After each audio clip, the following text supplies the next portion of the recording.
You cannot have a minority person sitting in government with everything, chasing everybody out, destroying everything. We must change it and have proportional representation so that they give us the elected.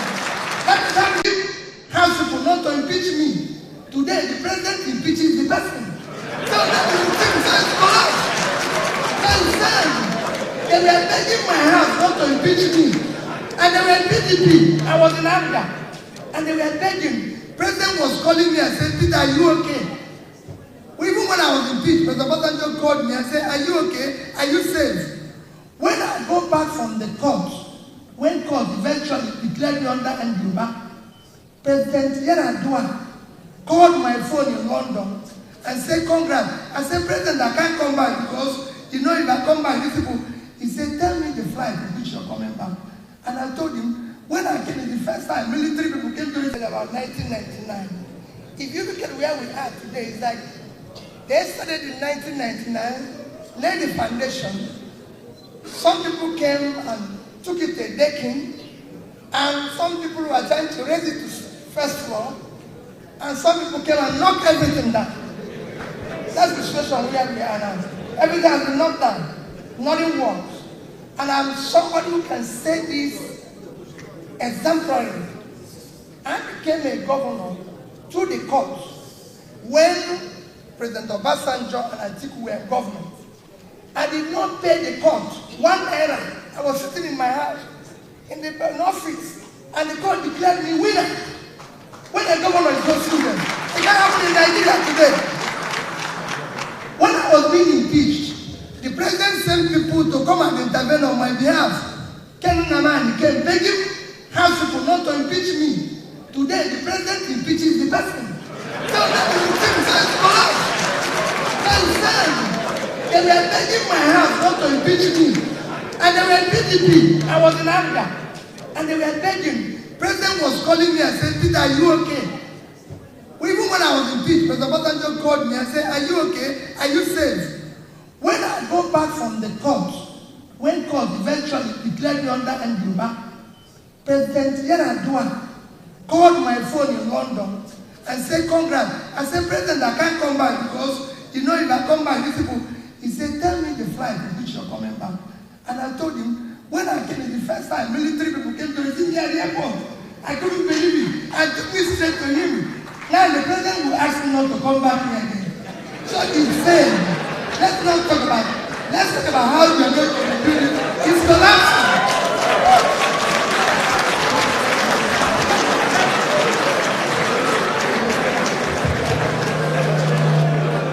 I'm glad that my last respondent said yes and no. So, well, I would say to China, China is not democratic. it isn't. And I'm not going to compare ourselves with Singapore. It's a country of less than 5 million people. But I'll compare ourselves with Indonesia. Indonesia is 280 million. And coincidentally, the country with the highest number of Muslims. We should look at their democracy.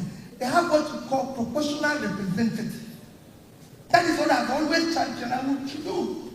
You cannot have, let me even go back, no country in the past 3 years conducted election had less than 30% of registered voters participate in the election, and they held it.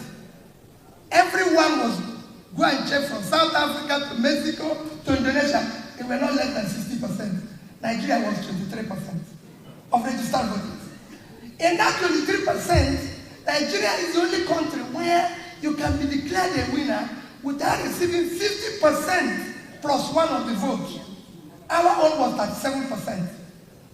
And there's no proportional representation, which is why you can have opposition here. Because if you had that, what you said wouldn't have happened. Because the person there now has 37% of the vote, call it 40. In the Senate, would have had 44 members.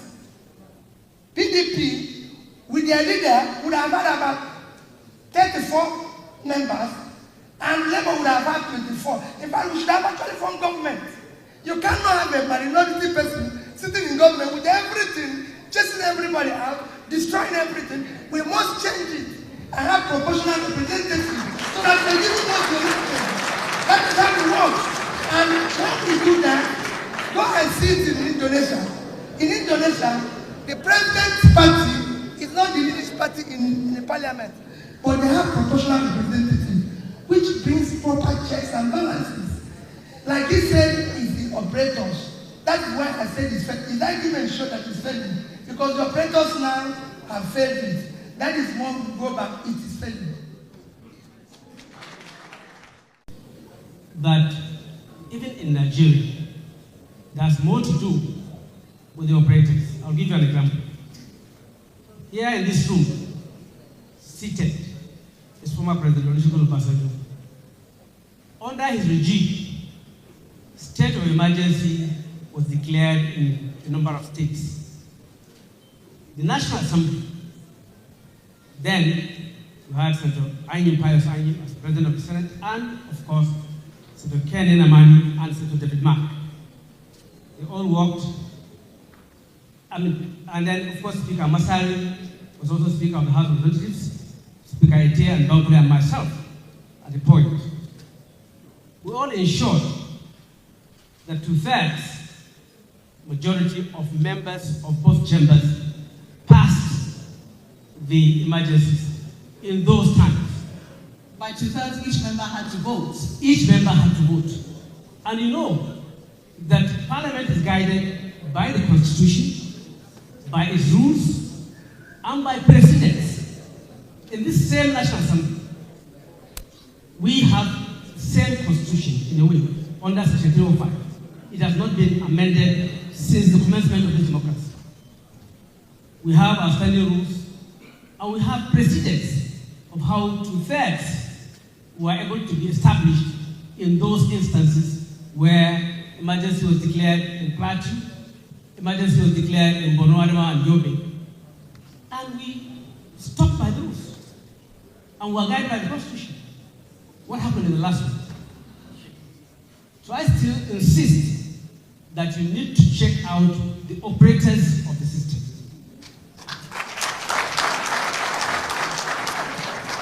I have asked that question because Bishop Kuka, when he was speaking, made reference to how we will balance it.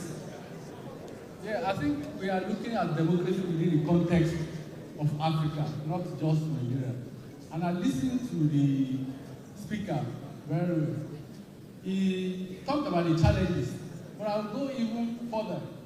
I don't know whether many of us were aware of the meeting last week in Qatar between the president of Rwanda and the president of the Democratic Republic of Congo over the war that was going on there. But what I found very striking is how the two leaders will even meet. Because a few days before that meeting, the president of Rwanda granted an interview. And in that interview, he was very brutal on the president of the Republic of Congo. He gave an anecdote that there was this report that he read somewhere that an Italian man, an Italian who lived in Belgium, said that when he was in Belgium, that the current president of Democratic Republic of Congo, Felix, was a driver for him, a delivery driver. He was selling pizza. That's according to President Kagame. So he said, the Italian man said, when I heard that Felix became the president of Congo, Felix couldn't deliver pizza. And I mean, it's the president of President Kagame telling this story that you have a president in the Republic of Congo, a man who was so incompetent in his early life that he couldn't deliver pizza. That's the kind of president you have. The Republic of Congo has started deciding. I don't think that story is true, but that's beside the point.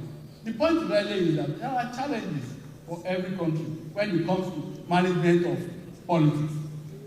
What the lesson for us is democracy is about serving the public good. It's not about it. That's why I agree to an extent with what His Excellency said. It's a work in progress. But I also agree with what His Excellency Tinubu said, because there are also challenges that we can see within our own environment. But we have to look at both sides, the challenges as well as the prospects, and the role we can play to make this democracy better. That's what I will say. democracy must serve the public good. I listened to Bishop Kuka when he was talking about Indonesia, in Singapore. People easily have talked about Rwanda, for instance, as a model in Africa, because at least people believe that the system is working for the majority of the people. I've never been to Rwanda, but I hear a lot of good things about Rwanda. But there are also people who believe that Rwanda is not the model. So that tells you about the way people reason about this democracy thing. Yeah, it's working for the ordinary people, but the elite are also complaining that there are issues of human rights, there are issues of justice. So at the end of the day, there is no perfect democracy anywhere in the world. But what is essential is that government, by any means, will serve the public good. I think, for me, that is the message.